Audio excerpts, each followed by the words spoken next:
Hi everyone, welcome to Tales of Dread. For our third part of our Halloween special, we're going to look at one of the most intriguing creatures, the Dogman. It might look like a werewolf by night, but this cryptid will also ruin your day. Be sure to like and subscribe. Thanks. Now let's get into it. I did something really stupid when I fell asleep in a boat on the bayou.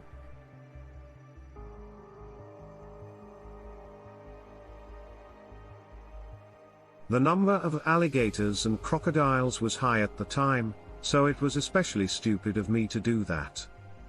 But I had been drinking, and the sounds of the swamp had made me feel better. I gave in to the feeling of ease and fell asleep. When I woke up, I saw what looked like eyes on logs floating all around me. I knew that if I started to row, those logs would get in my way and cause me a lot of trouble. I wish they would just leave on their own. But that was a very silly hope, because the exact opposite happened. One of them got tired of waiting, and made V-shaped ripples in the water as it came straight at me.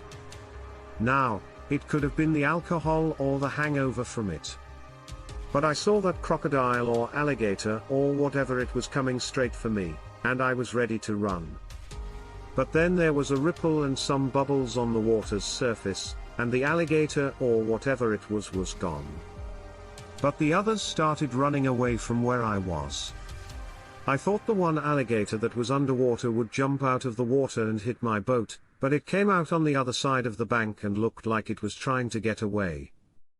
I kid you not.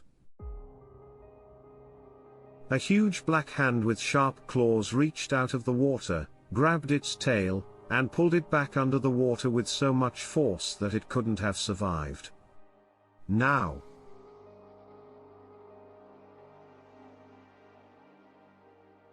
I don't know how much you know about alligators, but their tails are by far the weakest part of their bodies.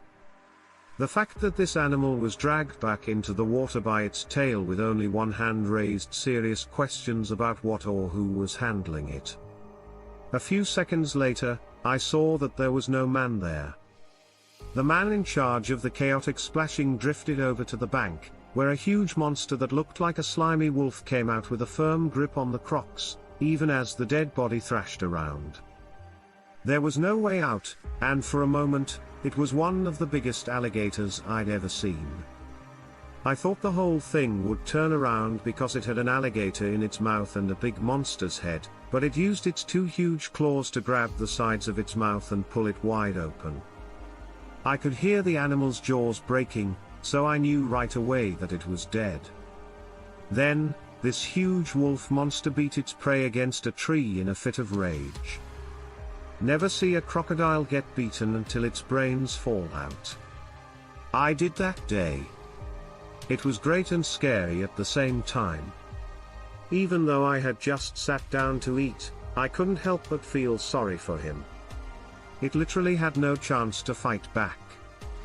It might as well have been a puppy in an eagle's claws. If you had met me, you would have seen that my hands are shaking. This is why my voice also shakes. I was so close to dying, and then I saw death in the flesh rise up and beat a predator I was afraid of like it was a toy. I don't go into the bayous because of this. People have told me stories about huge werewolves, but I always thought they were just old wives' tales or silly ghost stories that are told around the campfire to scare kids. I was more surprised by how big this animal or creature thing was until I saw it for myself. It looked like a human, but it was about 8 to 9 feet tall, had a huge Arnold Schwarzenegger-like body covered in thick, long black hair, and a huge wolf head, so it was probably a werewolf. Well, I don't think that people turn into wolves when the moon is full. But this thing looked like what most people think of as a werewolf, except it was much bigger and scarier than I could have imagined. Because of this, I no longer go near swamps at all. I know that these stories are true. I don't know if they are demons, real animals, or something else. I like to think of them as guardians of the swamp, but you could say that about that day, too. I'd like to think that this thing was keeping an eye out for me. My uncle and I were on a fishing trip. I usually don't like that kind of thing, but the man had cancer and was dying. He had spent most of his life trying to get me to like fishing, but he had almost given up. So, all he wanted was for me to go fishing with him, and at least act like I was having fun. I couldn't say no to something like that, especially in those circumstances. I met my uncle on the land he owned. He owned the majority of 3 smaller Tennessee lakes. Well, they weren't really lakes, they were more like big ponds and were in no way considered lakes. It was the kind of land where you could just live off of it and forget that there was a world outside with worries and problems. My uncle pretty much did the same thing. He spent all of his free time fishing and got lost in the fantasy world of fishing until the reality of his illness called. He was leading his death by the leash and all of that. I was one of the first things that came to his mind. How do I say no to something like that? We moved away from the shore by pushing off. I had forgotten that my uncle had so much land. My uncle leaned back in the small rowboat, put his hat over his eyes, and went to sleep. I shook my head and stopped acting like I cared about whether or not my fishing line was catching anything. I love the man, but he's turning into a vegetable while he waits for a fish to bite his hook. Just wasn't really my thing. I was lost in a restless daydream when my line went tight and the rod was pulled out of the boat. It took me a second too long to react, and the whole thing was now gone. I couldn't think of anything big enough or strong enough to take my uncle's stuff away so quickly and with so much force. I wouldn't have to think about it for very long, though. Somewhere in the mist, not close to the water, I heard a lot of what sounded like splashing. Then I heard growling and yelping at the same time. Someone or something was hurting, and it wasn't a fish. Then there was a very angry howl, and 2 dim points of light danced somewhere in the grey void. I did that stupid thing and started driving towards it, worried that I might run into a crazed person or a group of wild animals that could be dangerous if they got caught in the fishing line. I thought the 2 points of light were signs of people, but they were nothing like that at all. Well, it turned out that they were eyes.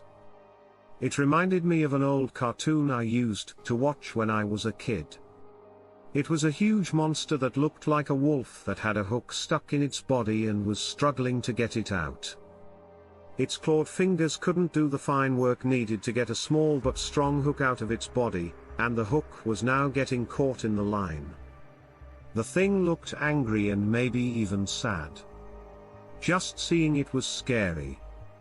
And if I cared more about animals, I might have thought to help it if it wasn't more than 7 feet tall and didn't walk like you or I do. Werewolves are the only kind of wolf that walk around on their back legs. But I had never thought about being ready for something like that to happen. So I was speechless and didn't know what to do. I threw it away quietly because I was afraid it would smell us and come after us. The line was still wrapped around it when it ran into the woods. I had a hard time telling my uncle what happened to his fishing gear, or even explaining that this thing looks strong enough not to break the line, but that didn't seem to be a problem. The hook looked like it was stuck in its chest. I don't know how or why, but it seemed like it was having a hard time getting it out because it was half in the water and covered in mist. I don't know why it ran away or why it didn't come after us either way. It was absolutely and completely scary. I'm just glad my uncle didn't see it. Poor old man, he probably would have had a heart attack. I'm an adult now, but I'll never forget this story, even though it happened to me when I was a kid.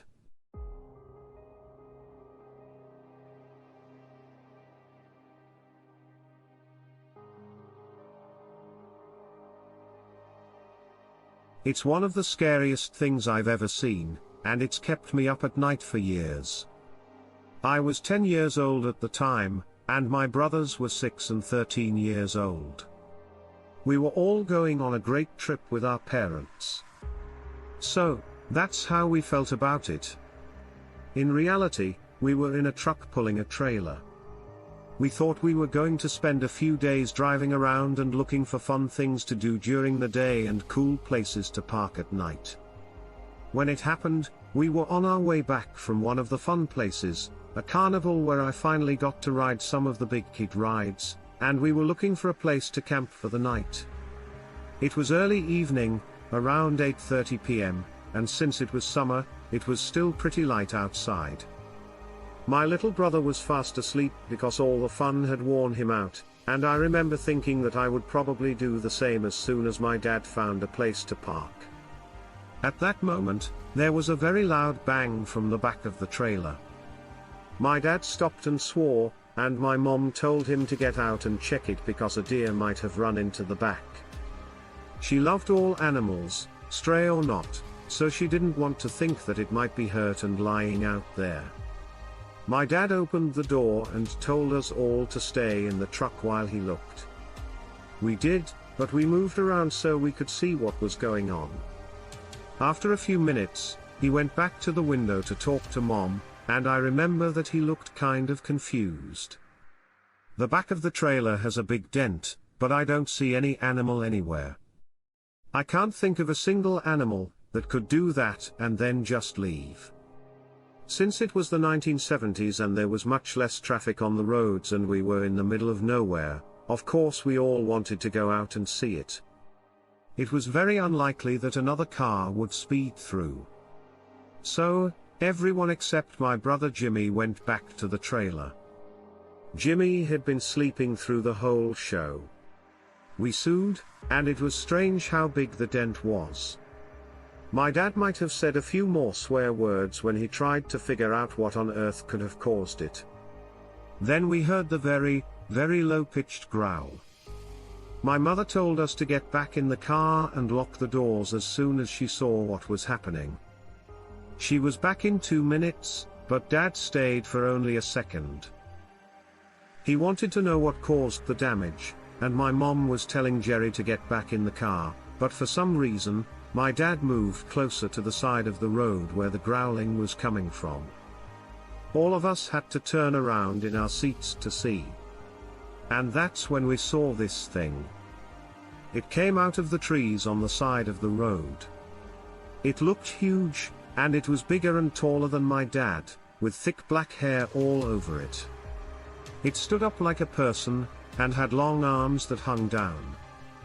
And then there was the head. The head was so big that it didn't seem to fit with the body, which was also very big. Oh, and it was a dog's head. That's right. This thing that came out of the trees and growled at my dad made a huge dent in the back of the trailer without hurting itself. It was a 2-legged giant, it goes without saying. We learned a few more bad words, so Dad yelled and ran back to the car. He slammed the door and put his foot on the gas pedal. Bam! Dusty, we were out of there. Seatbelts weren't a big deal back then, so I kept looking back at the side of the road. And it just stood there watching us until we went around a nearby bend and lost sight of it. We drove all night and went much farther than we had planned, but my dad wanted to get as far away from that thing as possible. I sure as hell don't know what it was or how something like that could even exist in our world, but I swear to God that it happened, and I will never forget it. Last December, my cousin and I rented a small log cabin in upstate New York. We were closer than that. We both grew up. We rented this small cabin with 2 bedrooms for 2 nights, so in a way we were. It was just a trip for the weekend. When we got there right before the holidays, there was a dirty-looking journal on the coffee table in the corner. I didn't think much of it because everything around the place looked old and rough. Anyway, at first I thought it was just a decoration, but when I opened it, my cousin handed me a cold beer and asked me what it was. I shrugged. I don't know, It looks like someone's diary. Maybe it was forgotten by the last person who was here. I got goosebumps all over my body the more I read. I wasn't wrong. Since the date was from last week, it was the last person to be here. I won't say his name because I want to protect his privacy, but his journal says that he saw and heard things in the woods around the wood cabin. It talks about eyes, things outside the window that are watching them, and scratching sounds. It just gets deeper and deeper. The more I read, the more it seems like I'm reading a Stephen King book. What happened? As the book fell, I dropped it on the table. It landed on its cover, showing what looked like dried blood, palm and fingerprints on the back of the person's journal. It looks like blood. I couldn't be sure, though. Then we heard whatever it was moving around on the roof of our cabin. It sounded very heavy, and it shook the walls and all the hanging decorations. I could hear a low growl, but I couldn't tell where it was coming from. It wasn't coming from inside the cabin, though. It came from outside, but it didn't sound too far away. My cousin turned off all the lights and ran up to me. "What's happening?" "I don't know, man. I do know, though, that there is something outside this cabin." My cousin nodded and then pointed up. "I need to check to see if the front door is locked." Then he started running toward the front door. I didn't move. I was too frozen and too deep in thought to move. I was trying to figure out what was really going on. Someone left us a creepy-looking old journal that talked about monsters in the woods. Was this just a joke, or was there really something out there? I heard the house when I heard something strange. As my cousin ran back to me, he stopped in front of me about 3 feet away, but he wasn't looking at me. Instead, he was looking past me. His body was shaking, and he dropped his beer, shattering the glass all over the wooden floor. He put his hands up and pointed past my shoulder while mumbling to himself. I turned my head slowly and looked at the kitchen window. At first, it was just pitch black outside because it was late, but as the storm got worse and lightning lit up the sky, it became clear that it was there. Then I saw the same thing my cousin had seen. There was the head of a huge man who looked like a dog. It was smiling and kind of growling, and its snout was pressed against the window, making it foggy.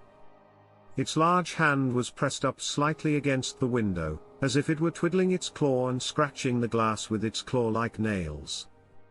We moved slowly out of the kitchen and toward the front door.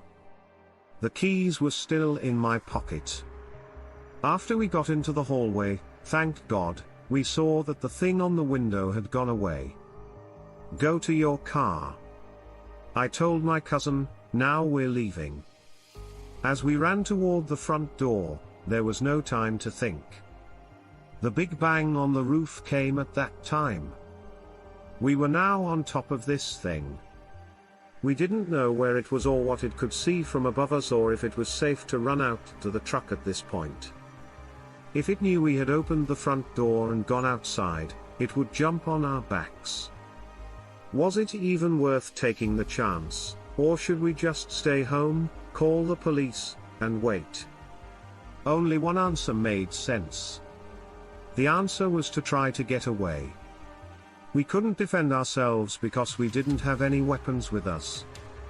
This cabin had a lot of glass windows, which is another reason. This thing could have easily broken inside, but I think it's having too much fun right now. We really had no choice but to get to the truck and get out of there as soon as possible. We both pointed to the number 3. We swung the door open and ran as fast as we could to the truck. Luckily, the doors weren't locked because we're pretty far from civilization and I didn't bother to lock anything. We got in the truck, started it up, put it in reverse, and got out of there as fast as we could. Something is out there in the woods at the edge of my property. I've seen it a few times now. When I first saw it, I thought it was just my night vision playing tricks on me, but now I know there's something out there. I always did a quick walk through the farm when I was done with all my tasks. Before I went to bed at night, I would walk around the farm to make sure that everything and every animal was safe and sound. In Alabama, my land is in the northeast corner. I won't say the name of the town because, to be honest, I don't want any visitors, especially those I can't even describe. It was about 7 p.m., the sun had set, and the moon had come up. There were beautiful stars in a clear night sky. I checked on the chickens and, of course, they were all there. I looked in on the sheep and the pigs, and then I went to see the horses. Up until I got to the goat section, everything was fine. Then I knew there was something very wrong. I only saw 4 goats, but there were 5. I walked around the wooden fence to see if he might be sleeping in a corner or in the little den I had built. When I looked down, I saw blood all over the dirt and hay on the ground. It was everywhere, and I could follow a path that led me past my wooden fence, and to the edge of my property. I thought, damn those stupid coyotes again. I ran back to my house to get my 2-barreled shotgun. I took it down from the wall mount and took it outside with me. Then, in the distance, I heard the howling. It was hard to tell which way it was coming from, but I ran back to where the other goats were and where the blood was still on the ground. I moved slowly in the direction of the blood trail, which led off my property and into the woods near the edge. I walked quietly, trying not to make any noise, with my flashlight pointed down the barrel. I knew that whatever it was, it couldn't have dragged my goat too far, because all of my goats were full-grown adults and pretty heavy. Still, I went slowly along the dirt path, just in case. As I did, I started to see a trail of footprints. The thing that scared me the most was this. I didn't know what I was really following, when I followed the footprints. They weren't exactly like wolves, but they weren't like people either. I really have no idea what it was. But whatever it was, it got on my nerves and had to die because of that. So I kept going quietly. I was getting pretty far into the woods at this point. This is my land, though, so I know how to get back. I left the porch light on, and if I do say so myself, it's pretty bright because it's one of those new LED lights that can be seen from a couple miles away. It's a huge porch light that I built myself and am very proud of. No more about the light. It had been about 15 to 20 minutes. Now, I am pretty far into the woods. At this point, I had noticed that the blood was a little bit wetter than it had been before. Suddenly, I came across a leg, a goat leg. It was my goat's leg, and it was just lying there, shredded, on top of the hay grass. As the blood went deeper, goosebumps started to appear all over my body. First of all, why would this piece of leg be left behind? They don't leave anything for their animals out here that are hungry. I made sure my shotgun was ready, and then I moved on. Now, I couldn't see my light from the porch of my house. Then, out of nowhere, I heard something. It seemed to be close. It sounded like branches or twigs were breaking off to my left.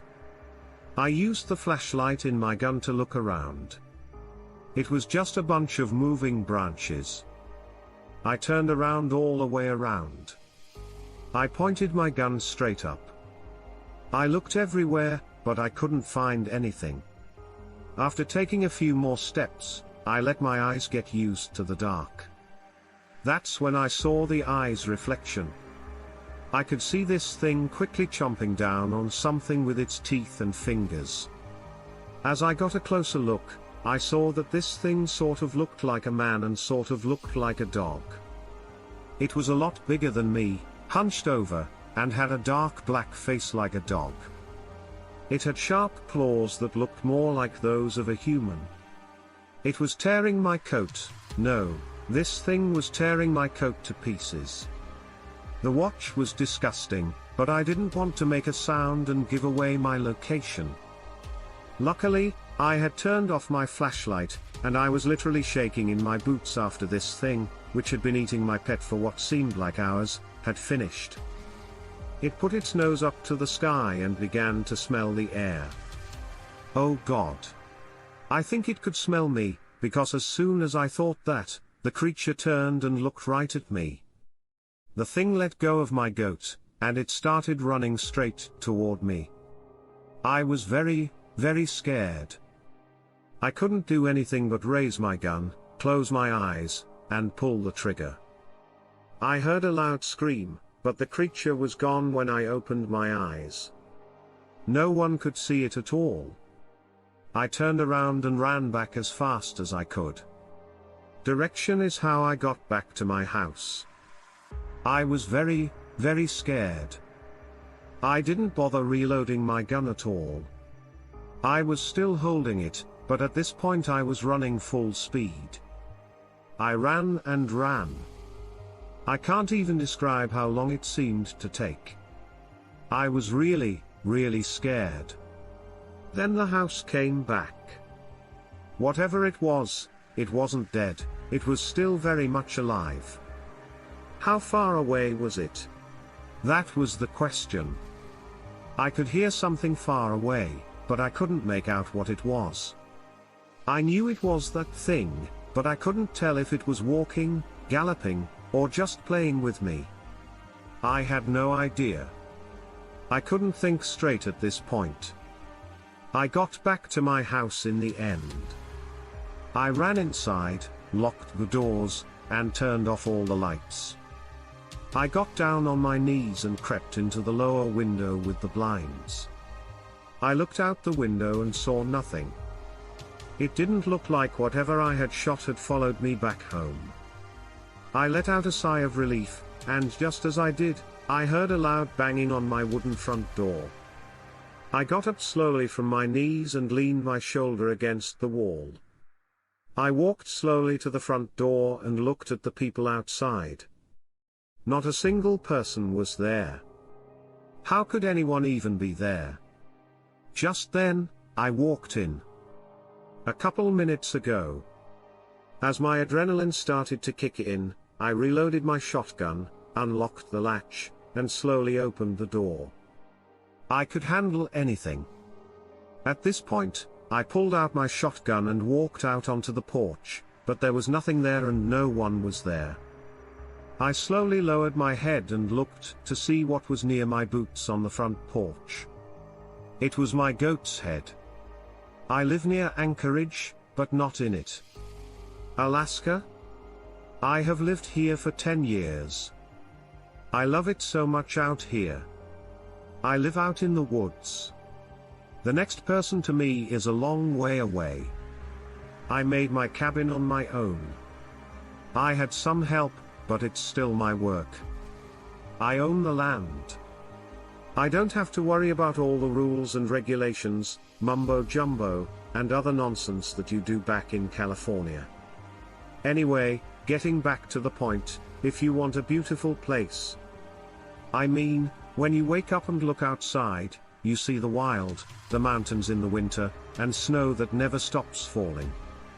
That's the only bad thing I can say about Alaska's landscape. When winter comes, it comes with a vengeance. The weather is very different from the weather in other states. I think the only people who are kind of used to it are probably Canadians and Russians, who aren't too far away either. Northern Kansas is where I grew up. My family and I grew up on a farm. So I know what you mean about the cold and raising animals on your own, especially if you need to do it to stay alive. But the beast that lives near me in the woods was something I never learned about or saw in my life. The thing with the red glowing eyes that always stares at me at night. It has never tried to hurt me. It just stalks me like some sort of prey. it keeps going around and around my property. Mind you, it looked like it was thinking about what to do next, and when this beast doesn't get too close, but just close enough that you can see it with your blind eye, it looks very big, dark, and muscular, and it might even have hair. It looks a lot like a wolf, but I can't be sure because I only see it at night. When it stands up, it looks like a man hunched over. I'd say it's at least 6 to 7 feet high. But at the same time, it's hard to tell how far away something is at night. It will sometimes just stand there near some nearby trees and slap the bark hard, like it wants me to come closer. It seems to be trying to get my attention, and by golly, I do pay attention to it. There are nights when I walk around my property and see it here and there a lot. But, as I said before, it's never been attacked. It's almost as if it's just testing the waters or getting to know its enemy by not being attacked. Some mornings, I've found the remains of dead rodents left on the porch outside my door. I'm not sure what's going on. It's that animal that put them there. I don't know why it does that. It could be a sign of friendship or a warning. I don't leave it on my porch either way. Every night, I clean up the blood and put all the pieces of meat, blood, fat, and fur into a trash bag and put it in my trash can. When I wake up in the morning, the bag is always gone. I've called a few people and done some private research online. I even went to the local library to see if there was any history, news, or anything else that could help me understand what I keep seeing in the woods. I've even spoke to my neighbors. When I talk about how this thing looks, nobody seems to want to talk. It almost seems to scare people into acting in a certain way. I thought at first that they were just ignoring me. But the more I told them what was going on, the more it seemed like they were trying to hide or avoid me. It seems like everyone knew but me. I randomly talked to a couple of teenagers at a grocery store the other day. I don't know how this turned into a conversation, but it did, and they told me that their grandparents had seen what I was telling them about. People thought it was just an old story. But now I know it's true. Legend says that this creature leaves those things on your porch as gifts or gestures. Don't worry, it will never happen. But if you leave something else on your porch in exchange, the animal will leave. And, according to their legend, if you keep taking their gestures and never give one of your own in return, the beast will eventually get angry, get closer, and attack you or anything else on your property. For the past 7 days, I've been leaving big pieces of steak and prime rib. I know that it's expensive, but I thought it was worth it. In the end, my gifts were still on the porch on the 8th night. So I think the creature is now interested in someone else. At least, I hope that's the case. Hey guys, this is a brief but supposedly true encounter. My meeting with the Dogman was a fleeting one. And to tell you the truth, I had no idea precisely what I witnessed that morning until a few months ago when I came on this channel. My fiancée enjoys listening to actual terrifying tales, and one evening when we were in the vehicle on her way home, she was playing this Siege at the Allah King Ranch story. While I'm listening, I tell her babe that I've seen something that is quite similar to what this other man is describing. See, I received my degree in architectural engineering from Indiana State University, where I also completed my undergraduate education. There were these instructors that we had, some of them were chill, while others were simply an absolute pain in the rear. I'm talking about the same level of difficulty as academics. To this day, I believe that Professor Dr. Singh went home, saying it is death, and thought of methods to get kids failing grades. That is to say, he devised the most challenging tests ever seen in the history of the world. And a part of me can't help but wonder whether our Indian lecturer, Dr. Singh, was simply having fun tormenting us American students for our own amusement. Now, pay attention to this. One of the examinations is given by him. Everyone who is seated in the room looks about at the other people in the room, then looks at the test, then looks around at the other people in the room, then looks at the test. There is not a single piece of knowledge on this exam that even remotely resembles anything that we have been going over for the previous 2 weeks, and as a result, the whole class gets a failing grade. Everyone else, with the exception of a man called Alan, is one of those human enigmas, which means that this particular individual has never been found wanting in any way. It made no difference what it was. He was nothing short of a genius. But as for the rest of the people, we were unsuccessful. As I previously said to you, this kind of examination is not an isolated occurrence. This is something that he performs again and over again, and then Dr. Singh informs all of us that there is a possibility for us to get additional credit. Another ruse that I think he concocted because he was a lonely guy and he needed people to hang out with, and this was a method for him to acquire an unlimited supply of students to hang out with. This is it, he told them he was going to kill himself if they told anybody. He informs us that we all have the chance to spend any Saturday morning with him down to the Pyramid Mounds in Knox County throughout the next 4 weeks. After then, Dr. Singleton began speaking about the culture of the Indians. Remember to keep the American Indian culture in mind. The good doctor is neither of American or Indian descent. Curry Red Dot is what he is.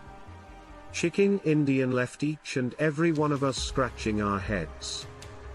You are faced with a choice, but given the circumstances, you really don't have much of a choice. Understand that his offer was valid, spend that Saturday with him, and you can get 50 points added to your test, or you can get a retake where your highest possible score could be 80%. This means that you get a retake of the same test that you saw earlier, on which the highest grade you could receive was an 80. I have it on good authority that I earned a 12,345 on this test. Even with the addition of 50 points, I was only able to move up to a high F grade. It did not affect the outcome in any way.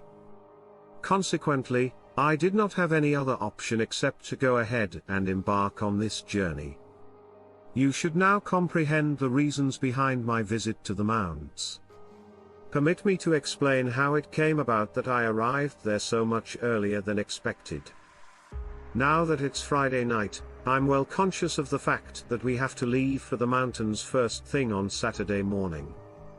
However, I sometimes attend parties at the home of my friends, during which we consume alcoholic beverages and smoke marijuana from pipes. After being as high as a kite, I dozed asleep at around 7:30 p.m. and woke up at 5:30 a.m. I come to my senses in a state of extreme terror, still under the influence of certain drugs and still somewhat intoxicated, but with the knowledge that I had to be in Knox County at 6:45 a.m. at this mound. Even until this very day. It's been a while, but I still haven't worked out where the heck I got the time of 6:45 in the morning. Nevertheless, you've had me thinking exactly the same thing. Imagine this for a moment. I'm in a haste to go to the bathroom, where I'll wash my face and then brush my teeth. Right now you can find me downstairs in his kitchen opening some cabinets and getting some coffee for myself. I can tell that he is in possession of some Adderall. Now that I've added a rose to the mix, I think to myself, okay, in a few seconds I'm going to be wide awake. The rest of the people in the home are sleeping. I take the keys to his vehicle, climb in, and we set out for the destination, which is located an hour and 15 minutes away in Knox County. I'm going too fast for the early hours of a Saturday morning. I arrive at the location at 6:55 a.m., walk out of the vehicle, look around, and see that not a single person, not even one single person, is there. It is now bright daylight, and I'm thinking to myself, okay, maybe they're here, maybe they're only on the other side of the mountain. The sun has already begun to rise, and the brightness is already rather bright. Now that I've gotten out of the automobile, I'm going to start walking in the direction of the mountains. When I hear this panting and heavy breathing, I will never forget it since I was on Adderall at the time, and when you are on Adderall, your attention level is elevated to levels that are beyond that of a normal human being. I was able to hear it, and even as I tell you this tale now, all of the specifics of it are clear in my memory. I could hear it. I can say with absolute certainty that there were two dogs racing up behind me with their mouths wide and their tongues hanging out. You could hear the tongues fluttering and banging against their jaws. I do not understand why they were doing this. I am anticipating the appearance of a Labrador or a Doberman pinscher of some kind. The worst case scenario was a Rottweiler or a Pit Bull, but instead I saw two enormous black dogs running directly at me. Keep in mind that I am 6 feet and 2 inches tall, and the dogs' heads were at my chest. They came brushing by me, one on my right and one on my left, and ran up to the top of that mound. When they get there, they are sort of bouncing about in the air like someone is putting a stick up in the air out of their reach, snapping, and playing as if someone unseen is doing it. Then, without warning, they break eye contact and turn their heads to follow something moving in the air. Just as any typical dog would do when it is chasing something in the air, the dog ran full speed down the hill, over a fence, entered the other person's property, and then went around the back of the home. Understand, I'm still standing there, dumbfounded, trying to process what the heck I just saw. Were there dogs among the ghosts? No way, especially considering that I can still detect the odor of their breaths, and when I glanced down, there were prints and smudges all over the ground. It was very evident that they had run past me. Listen to what I have to say about it. When I related the tale to my partner, she asked whether I was terrified, and I had to explain to her that I didn't have time to be afraid. I went from being surprised to being horrified to being impressed, and then they were gone. I was scared, but then they left. That was the true speed at which these monsters traveled, get this, by 8 in the morning. I've been waiting for a while, but no one from the class has shown up, so I've decided to give them a call. Percy woke them up and informed them that I had taken his cars number 1 and number 2 in order to check the time on my notebook, which was in my bag. When I looked at the clock, I realized that it was way too freaking early. At 9:45 in the morning, the class was due to gather at the location in question. In light of the fact that I had just seen these beings, I was compelled to remain seated for the subsequent 2 hours and 15 minutes, and I had no option but to do so since I needed to retake the test. So yep, that was my experience with the dog dude. It is not particularly thrilling or frightening, but it is a fact nevertheless. This might sound crazy and far-fetched, but I think they are taking prisoners and using them in experiments. Well, some of them are being tested, but others just leave and don't come back. I work as a guard at a high-security prison. I've been working here for 8 years now, and I'm still here. I'm not going to say where I work because if I did, I might get fired or, even worse, vanish like some of the prisoners. Since about 2 years ago, I've been working the night shift. I don't know if it's just my prison or all of them, but at night, things happen that nobody knows about. No one who works during the day, at least. Every month or so, 2 to 4 inmates get out of jail. At night, they are locked in their cell, but in the morning, they are gone. I think they are being taken and used in experiments. I say this because some prisoners did come back, but they weren't the same. After a few days, they came back, and you could tell that they were different. One of the prisoners says he got violent with a guard during lockdown, so he was put in the hole for 3 days. Now I know this prisoner pretty well, because we do get to know them. He's not violent. Well, Let's just say that he has never done anything bad to the guards and has always been very good. His time was almost up. So why would you want problems after your time is up? Anyway, he disappears for 3 days, and some of the guards say it was because of how he was acting. When he returns, you can see it in his eyes. He's not the same. He doesn't walk the same way and he doesn't act the same way. It's as if his spirit was taken away. There have been a lot of stories like this over the years. But most of them just leave and don't come back. That's what's creepy. Now I'm going to tell you a rumor I heard from another guard. I can't check this out for myself. But I've known this guard for 5 years now, and we hang out together when we're not at work. So I believe what he tells me. He told me that he was on transport duty one night. Which is very strange to do almost all night. And I mean, all transports happen during the day. They must have been short a guard because these weren't the regular guards who were part of the transport detail, and he didn't know them. So, they went and got 3 people who were on death row and had been there for a long time. They are put in the back of a van and driven away. The prison is about a 45-minute drive from where they want to go. At first, the prisoners ask what's happening and where they're going. The other guards just tell them to get in the van and find out for themselves that things are pretty quiet at first. Then one of the other guards starts to tease the prisoners, saying things like, "I hope you guys had a good meal, because you're going to need all the energy you can get." He looks over at the other guard, and they both start laughing. My friend is confused because he doesn't know what's going on. This is the first time he's ever done something like this. He then asked the other guards where this transport was going. One guard says doghouse, and the other guard laughs. At this point, he is very confused, but he decided not to ask any more questions because he thought it would be best.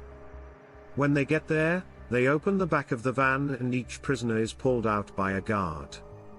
My friend has no idea what's going on, so he's very confused.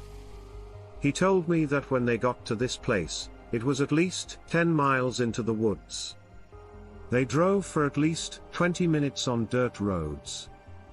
When they arrive, around this building is a very tall barbed wire fence. They went through this gate with multiple guards and drove up to this loading dock where they unload the prisoners. They take them into the building, and my friend said it looked like an arena with seats facing into the woods and dozens of spotlights shining into the woods like a football stadium but with only box seats. There were a group of other guards who took the inmates into custody, and then they left on the way back, he said. At first, they didn't want to tell him anything, but in the end, they told him that it's a place where creatures like real-life monsters eat. They let the prisoners go, and now these monsters are eating like crazy. One of the guards was there when one of the events happened. He saw 3 men let out into the woods, a siren go off, and a big gate open. When the gate opened, he heard a loud beast running around and killing each man. He said that you can't see much from the ground, which is why they have seats higher up, but he could hear everything. I know it sounds crazy, but I believe him because I've known him for years and he's a very honest person who would never lie about something like this. I don't know if you've ever heard of this or if you know what goes on in prisons at night, but I wanted to tell you about it. Take care and stay safe out there. Hi Donovan, I work as a police officer in the US. Since I've been working for about 6 years, I've seen and heard a lot of strange things. I'm not sure if you like police stories or not, but this one is pretty crazy. I worked the midnight shift at a jail in Tennessee that was in a very small town. There are only 3 cells for men and 1 for women. The building used to be a house, but it had been changed into a jail, so it was very open and there wasn't much privacy. At about 4:30 a.m., me, another male officer, and a female officer were working that night. We started hearing strange sounds from upstairs, like someone was walking around. We all looked at each other as if to say, "What is that?" and then just shrugged. Then we heard banging sounds coming from the ceiling, as if someone were hitting something. We looked at each other again, and I said, "I'm going to check this out." I went upstairs, but I didn't find anything. There is no one there, so the noises don't make sense. I went back down to my co-workers and told them that I hadn't seen anything, but that I would look around outside just in case. I looked all over outside but didn't find anything. So I went back inside, and the banging started up again as soon as I did. This time, louder than the last time. My two co-workers were looking at me like, "What do we do?" I went to my car to get my sidearm and flashlight. I went upstairs to find out where the banging was coming from. It was coming from behind a wall, so I couldn't see what was making the noise, but I could hear it. I looked around with my flashlight and didn't find anything. The place was empty. I went back downstairs to talk to my co-workers about it. Someone hit something very hard. I don't know what it's like.